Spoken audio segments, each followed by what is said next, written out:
এইটো আজি আমাৰ বাক্সা জিলা বাগানপাৰা ডিগ্ৰী কলেজত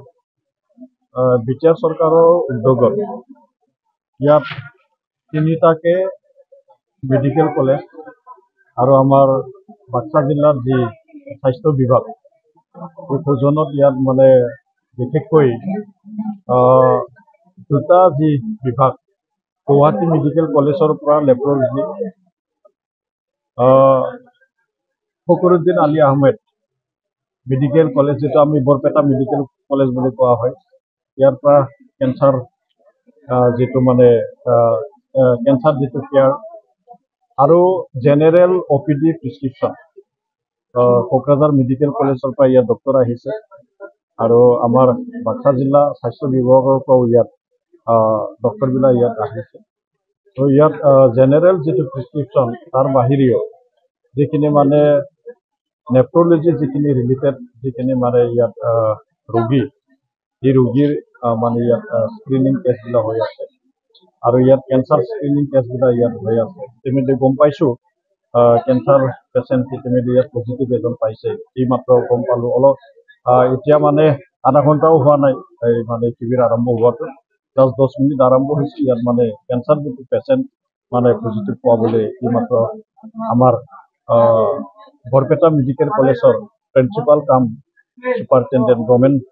ডক্টৰ ৰমেন তালুকদাৰ তেখেতে কৈছে তো সঁচাকৈয়ে আজিৰ সময়ত যি মানে বিভিন্ন কাৰণতে নহওক কিয় ইয়াত মানে যি মানে ৰোগ এই ৰোগৰ যিখিনি আক্ৰমক এটা ৰোগ এই ৰোগ নিশ্চয় আমি সকলোৱে জ্ঞাত হয় আৰু বিশেষকৈ মই এজন জনপ্ৰতিনিধি হিচাপে বাগানপাৰা অঞ্চলত প্ৰায় ইয়াত ৰোগী আহে মেক্সিমাম কেঞ্চাৰ ৰোগী আহে আৰু সেই কেঞ্চাৰ ৰোগীৰ আৰু চিকিৎসাৰ কাৰণে সুচিকিৎসাৰ কাৰণে যেহেতু আমাৰ বিটিআৰ অঞ্চলতো আৰু অসমতো ইয়াত মানে ব্যৱস্থা আছে এই ব্যৱস্থাসমূহ আজি এই যি অকল ইয়াত বিনামূলীয়া স্বাস্থ্য সেৱা শিবিৰ নহয় ইয়াত সজাগতা সভা ইতিমধ্যে অনুষ্ঠিত হৈ গ'ল আৰু ইয়াৰ জৰিয়তে ইয়াত আমাৰ বিশেষজ্ঞ ডক্টৰসকল ইয়াত অংশগ্ৰহণ কৰিছে তেখেতসকলে খুব সুন্দৰভাৱে ইয়াত বৰ্ণনাই কৰিছে যে আমি কেনেকৈ মানে নিৰাময় কৰিব পাৰোঁ কেনেকৈ আমি ব্যৱস্থা ল'লে আমি ইয়াৰ পৰা পৰিত্ৰাণ পাব পাৰোঁ তেনেকুৱা মানে সজাগতা ইয়াত কৰিছে আৰু নিশ্চয় এই যি শিবিৰ পৰা আমি নিশ্চয় লাভৱান হ'ব পাৰিম আমাৰ ৰোগীসকলে লাভান্বিত হ'ম আজি তানে আমি গুৱাহাটী মেডিকেল কলেজৰ নেফ্ৰলজি বিভাগৰ পৰা আহিছোঁ মোৰ লগত মোৰ ডিপাৰ্টমেণ্টৰ বাকী ডক্টৰছখিনি আহিছে আৰু মোৰ ৰেজিডেণ্টখিনি চিনিয়ৰ ৰেজিডেণ্ট আমাৰ ষ্টুডেণ্টছখিনি আহিছে লগতে আমাৰ চিষ্টাৰ আহিছে আৰু আমাৰ ডায়েটিচিয়ান আহিছে এতিয়া কি হৈছে প্ৰত্যেক বছৰে মাৰ্চ মাহৰ দ্বিতীয়টো বৃহস্পতিবাৰে ৱৰ্ল্ড কিডনী ডে উদযাপন কৰা হয় অৰ্থাৎ বিশ্ব বৃক্ক দিৱস আৰু এইবাৰ বিশ্ব বৃক্ক দিৱসৰ থিমটো হৈছে are your kidneys okay detect early protect your kidneys তাৰমানে আপোনাৰ কিডনী ঠিকে আছেনে সোনকালে আপোনালোকে চিনাক্তকৰণ কৰক আৰু আপোনালোকৰ কিডনী সুৰক্ষা কৰি ৰাখক আচলতে kidney disease is a silent disease একদম আৰম্ভণিতে আপোনাৰ কোনো চাইন চিমটম নাথাকিব পাৰে যেতিয়া আমাৰ কিডনী 50%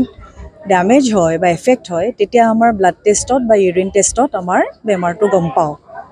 বিশ্বজুৰি ভাৰততো চবতকৈ কমন কজ হৈছে ডায়েবেটিছ তাৰপিছতে হৈছে হাই ব্লাড প্ৰেছাৰ গতিকে আমাৰ কাৰোবাৰ যদি ডায়েবেটিছ থাকে হাই ব্লাড প্ৰেছাৰ থাকে আমি পৰীক্ষাখিনি কৰিব লাগে আৰু যদি এবনৰ্মেল টেষ্ট ডিটেক্ট হয় যেনেকৈ ক্ৰেটিনিনটো বাঢ়ি থাকে ছুগাৰ বাঢ়ি থাকে তেতিয়া আমি আমাৰ ডক্টৰৰ পৰামৰ্শ লৈ আমি উপযুক্ত চিকিৎসাখিনি কৰিব লাগে কাৰণ কিডনী বেমাৰ একদম ইনিচিয়েলি যদি ডিটেক্ট কৰিব পাৰোঁ তেতিয়াহ'লে আমি সম্পূৰ্ণভাৱে নিৰাময় হ'ব পাৰোঁ ৰাইজৰ কিডনী বেমাৰৰ সজাগতাটো একেবাৰে কম আৰু ৱৰ্ল্ড কিডনী ডেৰ থিম এইটো হৈছে যে আমি বাহিৰলৈ ওলাই আহি আমি কমন পিপলক বা ৰাইজৰ জনসাধাৰণক আমি কিডনী বেমাৰৰ লক্ষণবোৰ কি কাৰণত কিডনী বেমাৰ হয় আমি কেনেকৈ সজাগ হ'ব পাৰোঁ কি পৰীক্ষা কৰিলে গম পাওঁ তাৰ উচিত চিকিৎসা কি এই চিকিৎসাবোৰ ক'ত উপলব্ধি কৰিব পাৰে এইখিনি আমি জনাটো উচিত গুৱাহাটী মেডিকেল কলেজৰ আমাৰ প্ৰত্যেক সপ্তাহত 3 দিনকৈ আমাৰ OPD হয় গতিকে আমি আমাৰ গোটেইখিনি যিখিনি কিডনী বেমাৰৰ চিকিৎসা আছে আমি তাতে গুৱাহাটী মেডিকেল কলেজত কৰি আছোঁ আমি ডায়েলিচিছ কৰোঁ যিটো মেচিন ডায়েলিচিছ হোম ডায়েলিচিছ বুলি আৰু এটা ডায়েলিচিছ আছে যিটো আমি CAPD বুলি কওঁ আৰু আমি আমাৰ তাতে কিডনি ট্ৰান্সপ্লান্ট অপাৰেশ্যন আজি কৰি আছোঁ। লগতে আৰু এটা খুব ভাল খবৰ, আমি ৰিচেণ্টলি প্ৰথম আমি ক্যাডাভাৰ ডোনাৰ কিডনি ট্ৰান্সপ্লান্ট, যিটো ব্ৰেইন ডেড কিডনি ট্ৰান্সপ্লান্ট বুলি কওঁ, তাৰমানে কোনোবা ধৰক একদম ব্ৰেইন ডেড হৈছে, ICUত আছে, তেওঁলোকৰ বাচাৰ আৰু কোনো ধৰক বা ঘূৰি অহাৰ কোনো হেৰি নাই, আশা নাই, তেতিয়া তেওঁলোকৰ পৰিয়ালবৰ্গই যদি অংগখিনি দান কৰিম বুলি কয়, তেতিয়াহ'লে সেই অংগ আমি আনি পেলাই আমাৰ বেমাৰীসকলক আমি ট্ৰান্সপ্লান্ট কৰি দিব পাৰোঁ। প্ৰথম ডিজিজড অৰ্গেন ডোনেশ্যন, যিটো brain dead organ donation kidney transplant আমি কৰিছোঁ 13 ডিচেম্বৰ 2023। তাৰপিছত আমি কৰিলোঁ 8 জুন 2024 আৰু ৰিচেণ্টলি আজি কেইদিনমানৰ আছোঁ। গতিকে আমি আজি ওলাই আহিছোঁ আমাৰ গুৱাহাটীৰ পৰা, আমাৰ মেডিকেল কলেজৰ পৰা ওলাই আহি আমি ইয়ালৈ আহিছোঁ জনসাধাৰণক আমি সতৰ্ক কৰিব কিডনি বেমাৰৰ প্ৰতি, আৰু যি চিকিৎসা উপলব্ধ কৰিব লাগে তেওঁলোকে আহি আমাৰ তাত পৰামৰ্শ ল'ব লাগে। গতিকে সকলো সংকল্পবদ্ধ হ'ব লাগে যে আমি যদি আমাৰ